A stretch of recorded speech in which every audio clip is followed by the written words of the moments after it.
Good afternoon, students. This is your first online physics class of class 7. So let's start with chapter 3, energy of class 7's book. So what is energy? Energy is the capacity of a body to do work. So if you have more energy, you can do more work. If you have less energy, you will be doing less work. For example, when you wake up in the morning and come to school, you can do lots and lots of activities.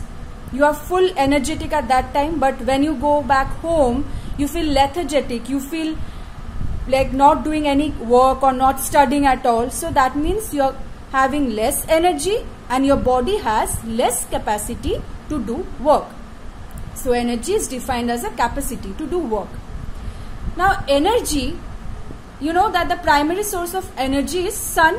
So this is an objective question which you can get. Now what is the unit of energy? Now obviously energy is a physical quantity. What is a physical quantity? Any quantity which we can measure is a physical quantity. We can measure energy. So energy is a physical quantity. So energy will have unit also. Now important question, state the SI unit of energy. SI system, that means the International System of Unit. SI unit of energy is joule. It is denoted by capital J. Apart from joule, we have other units of energy also. So here comes the question, describe the different units of energy. So under this question, you will first have to mention that SI unit of energy is joule. Remember, we have done in class 6 physical quantities and measurement. SI unit of length, then time, then temperature, everything. So SI unit is very much important for your knowledge. Then comes the other units of energy. Calorie is also used to measure heat energy. Now like calorie, we have a bigger unit known as kilocalorie. Just like you have kilometers, kilometer is a bigger unit for meter. So we have kilocalorie, a bigger unit for calorie. 1 kilocalorie is denoted as small k, CAL. This is small k, okay, not capital K. Equal to 1000 calories. Just like 1 kilometer is equal to 1000 meter. Similarly, if we have joule, we have kilojoule, a bigger unit for energy, for measuring bigger quantities of energy. 1 kilojoule, how is it denoted? Symbol small k, capital J, equal to 1000 joule. Now, just like you have the different relationships between the different units, remember between Celsius and Kelvin, you had relationship between Celsius and Fahrenheit. Similarly, there is a relationship between calorie and joule also. The relationship is 1 calorie is equal to 4.186 joules. Next comes the different types of energy. So we have different types of energy. Few you already know. For example, light energy. We have learned light energy in class 6. Heat energy, you have heard of it. Chemical energy, sound energy, magnetic energy, nuclear energy, which you haven't heard maybe, electrical energy. Another one you have, see, mechanical energy, which is again of two types, potential energy, kinetic energy. Now again, potential energy is of two types, gravitational potential energy, elastic potential energy. First one, mechanical energy. Now what is mechanical energy? This energy is possessed by a body due to some work done on it. Suppose if I raise a stone above the ground, I am spending some energy. I am doing some work in lifting the stone above the ground. And that is why that energy is gained by the stone as mechanical energy. Okay, so whenever we are doing a work on a body, the body gains mechanical energy. Now this is of two types, kinetic energy, potential energy. So basically mechanical energy is gained by a body due to its motion or position. When mechanical energy is gained by motion, it is known as kinetic energy. See the definition? The energy possessed by a body due to its state of motion. Suppose you are running. The water is flowing. A boy riding a bicycle. These are all examples of the bodies which are in motion, right? Then the energy possessed is kinetic energy. But the mechanical energy gained by a body due to position is known as potential energy. Okay? The energy possessed by a body due to its position or configuration is known as potential energy, which is again of two types: gravitational potential energy and elastic potential energy. What is gravitational potential energy? Suppose the pen is lying here. Now if I just lift the pen, it is at certain height from the surface. If this is the ground, it is a certain height from the ground.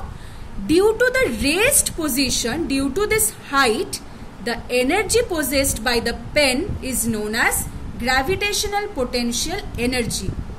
Example C, flower top placed at roof of a building. Because the roof of a building is at certain height from the ground. Water stored in a dam. Obviously, the water stored in dams are at certain height from the ground, right? So due to the raised position, energy possessed is gravitational potential energy. Mango on a tree, right? Again, tree is not lying on the ground. So due to the raised height, gravitational potential energy. Now that potential energy which is possessed by a body when it is compressed, stretched or bent, that means suppose a stretched bow or say a spring, due to the compression, or if you just say release it, it changes its shape. So that is why it possesses elastic potential energy. Okay, so if I ask you examples of potential energy, if gravitational potential energy examples come under this potential energy, this also stretched bow will come under potential energy. So you can write, you can include all these examples under potential energy because these two comes under potential energy. So mechanical energy of two types, kinetic and potential. Potential is again of two types, gravitational potential energy, elastic potential energy. Next is C, electrical energy. This you know that energy produced due to the flow of electric charges to a substance. This is the definition. For example, how do the fans in your house and television, computer, tube lights, where do they run from? They get the electrical energy due to which they can run. So these are the examples. Then see, light energy. This you have learned. Light energy is a form of energy that enables us to see any object around us. And you have learned this also. Natural source. In class 6 you have learned natural source of light energy is sun and artificial source is LED or torch. Okay. Then comes sound energy. Sound energy, that type of energy which we can receive or perceive by our ears. And this energy is produced by vibrating bodies. Suppose when you strike a drum, the membrane of the drum vibrates and sound energy is produced. Okay, so you have various other examples also of sound energy. Suppose you have electric bell, sound energy is produced, and that kind of energy is perceived by our ears and we call it sound energy. Next comes heat energy. That type of energy which causes sensation of hotness or coldness, that can be transferred from a hotter body to a colder body. Suppose if I touch a cup of tea, what will happen? We will feel hot because the tea is hot. It possesses heat energy. And why are we feeling hot? Because the heat energy possessed by the tea is being transferred from the tea to our fingers, which are comparatively colder. Chemical energy, the energy stored in matter that can become available for work through chemical process. For example, the fuels which we use in cars like petrol, diesel, and also when we eat food, the energy is stored in our body in the form of chemical energy, and that energy is utilized when we do any work. Then it gets transferred to mechanical energy because we will be doing any kind of work with that energy. For example, plants use the process photosynthesis to prepare food. So what type of energy is utilized here? Chemical energy is stored in the foods. Magnetic energy. Energy stored in magnets by which they can attract other magnets and magnetic materials. With this you have learned in magnetism in class 6. And examples, obviously you can use any example like different magnets used in magnetic compasses, in computer, ATM machines, then magnets used in toys, etc. You can give any example of your choice. So basically, when we say that a magnet is attracting another magnet, or when a magnet is attracting a magnetic material like iron, nickel, cobalt, so by what type of energy are they able to do so? They possess the magnetic energy by which they are able to attract other magnets and magnetic material. How can a magnet attract another magnet? Remember, we have done this when they are opposite poles of a magnet. North pole, south pole, north pole. Okay? We have done attraction and repulsion also. Next is nuclear energy. Now the details of nuclear energy we will be doing in the higher classes. For the time being, you just know that when nuclei of different atoms combine or a nucleus of an atom splits, that is breaks, huge amount of energy is released. That is known as nuclear energy. You may have heard of the terms nuclear power plants which produce electricity. We use that nuclear power plants to produce electricity, that is electrical energy from nuclear energy. Next, we will learn about transformation of energy. See the examples first. See electric bell. Electric bell is an electrical appliance. That means it will gain its energy from the electrical energy. But we can hear the electric bell, that means sound energy is produced. So that means electrical energy is getting transferred to sound energy. See again, bulb in your house, again it is running an electricity. That means electrical energy to light energy. Then again see water stored in dams. When they fall, when water is stored in dams, they possess gravitational potential energy. Just now we have discussed, because it is stored at certain height.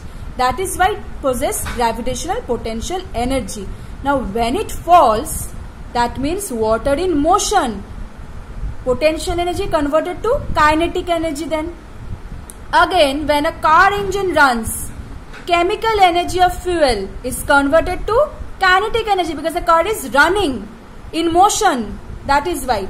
So that means you can see energy can be converted from one form to another.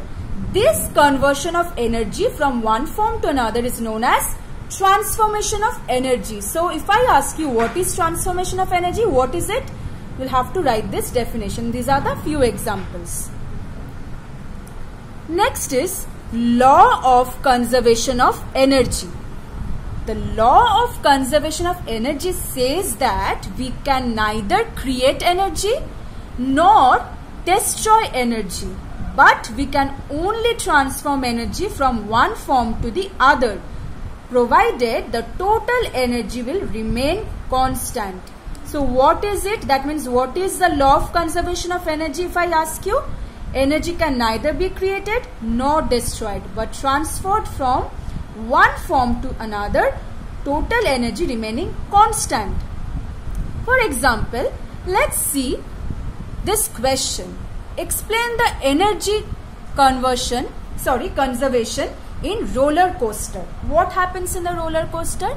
Suppose in the roller coaster, when the car is at the top, when the car, that is the car in the roller coaster is at the top, what will happen? it is at the maximum height from the ground. If this is the ground, it is at the maximum height from the ground. So it will possess maximum potential energy. Why potential energy? Due to the raised height. Now when it will gradually come down, height decreases obviously, because if this is the ground and the card is here above the ground, when it comes down, the height decreases. The height from the ground decreases. If height from the ground decreases, this is the height from the ground decreases, that means potential energy will start decreasing. And when the car is moving, it will start to possess kinetic energy. So potential energy decreasing, kinetic energy increasing. Now when it comes at the bottom, it touches the surface. That means no height from the ground, potential energy 0 and maximum kinetic energy. The car in the coaster has maximum potential energy when it is at the top. Gradually it comes down with decreasing potential energy and increasing kinetic energy. Maximum kinetic energy at bottom. This continues for the whole journey. Again, when it will go up, what will happen? Kinetic energy starts decreasing, potential energy starts increasing, because the height from the ground is increasing. So it will continue. But throughout the journey, total energy will always remain constant. So energy will convert from kinetic to potential, potential to kinetic, but the total energy will never be more or less. It will be constant always. So just see, if you don't have the book with you, that's okay, no problem. If you have, please go through the chapter 3, energy, and see if you have any doubts. Everything I have covered here. If you study this material, you will be covering the whole chapter. So the questions here, please write it down in your copy. You can copy the whole thing if you want. I'll send it to you, and it will be easier for you to learn then. So these are the questions, right? You can copy this classification because it will be easier for you to remember. You can get questions like, how many types of energy are there? You can easily write down from here, how many types of mechanical energy, or if I ask you, how many types of potential energy, you can say, if you remember this chart. Then from this part, see, I've made a table, because if you learn this table, it will be easier for you to memorize everything. See, type of energy, definition, example. So I've written type of energy, definition and example. So if you get the question what is mechanical energy or what is kinetic energy, learn the definition and learn the examples. And this is also question. This is example of transformation of energy. What is law of conservation of energy? Question, examples. Okay. For the time being, for this class, you don't have to memorize the definition of calorie and joule. And also the mathematical form of kinetic energy, you don't have to memorize for this class. Okay. That's all for this chapter. We will continue in the next video session.